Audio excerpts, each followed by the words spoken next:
started photography when I was about, I don't know, 10 and 11 on things like box cameras, and when I got to 14, 15, I really wanted a serious 35mm camera, and I eventually saved up all my pocket money and I bought a Zorki. And the Zorki 4K was great fun for learning, and I learnt a lot, but what I really wanted was a single lens reflex camera. But I couldn't afford the likes of Pentax and Nikon, and when I was 16 I was working in the summer holidays in a pub, and I managed to earn a little bit of money, and I bought eventually a second-hand ST605, and I remember I think I paid £45 for it, and I think they were about 80 new, 85 new, and this was by no way the top of the range camera, but it was a big step for me up from the Zorki because it was single lens. It had through the viewfinder metering, through the lens metering. The downside was the top shutter speed was 700 compared to 1000 on a lot of the cameras of the time. It was very similar to things like the K1000, which I think was about £108 at that time. So this was half that price, which was a lot of money.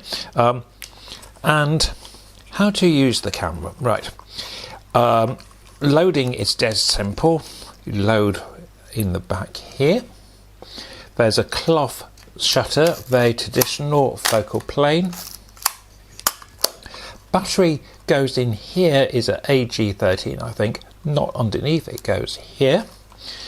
You set your ISO at the top, and your meter is a little press button there, and when you press the meter there's a little lever in the which has a plus at the top, minus at the bottom, and you simply adjust the aperture so the needle goes in the middle.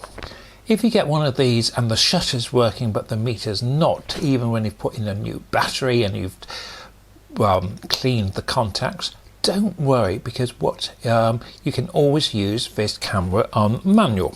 Suddenly 16 rule, as we say, if it's suddenly it's 16, and you open up accordingly. A really good plus about this camera, which varied in the later cameras, was that the ST605 was I've often called it a Pentax screw thread, and I get told off by YouTubers. The Fujica screw thread, or let's just call it the M42 screw thread, which was a very popular lens mount of that era. I remember when I bought this, I really thought, what I really want is a bayonet, because that's going to save me so much time and be so much less fiddle. But to be honest, the screw is quite straightforward, and it has so many lenses you can get, and the extension lenses tubes are very good. Flash, there is a hot shoe, and there's also a flash point there. I think these are remarkable cameras because you can often get them at quite a low price. The K1000s, as we know, can easily go for 150 and upwards now, and these you can still find hovering around for 20-30 pounds, and often they are in good working order. Might not be quite the build quality, but the build quality is not bad at all. So if you are looking for a starter SLR, this might not be a bad idea to have a look at. Let's see how I got on when I tried it with a film. It was a bright Sunday afternoon, and I took the Fujica out with a 35mm slightly wide angle lens, and I went down to the water meadows near Dorchester, and I was very pleased with how the camera reacted. The meter was actually quite reliable, and it picked up detail. I've got shadows, I've got the highlights here. The camera is performing better than I remember, and the handling is actually nicer.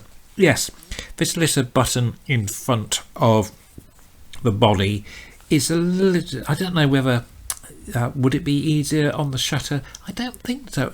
The problem, if you have a little release on the shutter to operate the meter, you can press too far. So I quite liked this button on the front, and I quite liked the, you know, if you wanted to use your own exposure completely, it was easy to do. This is such a manual and straightforward camera to use, and the fact is I'm pretty pleased with the results. And when I used it all those years ago, and we are talking at least 40 years now, the results were actually quite good. And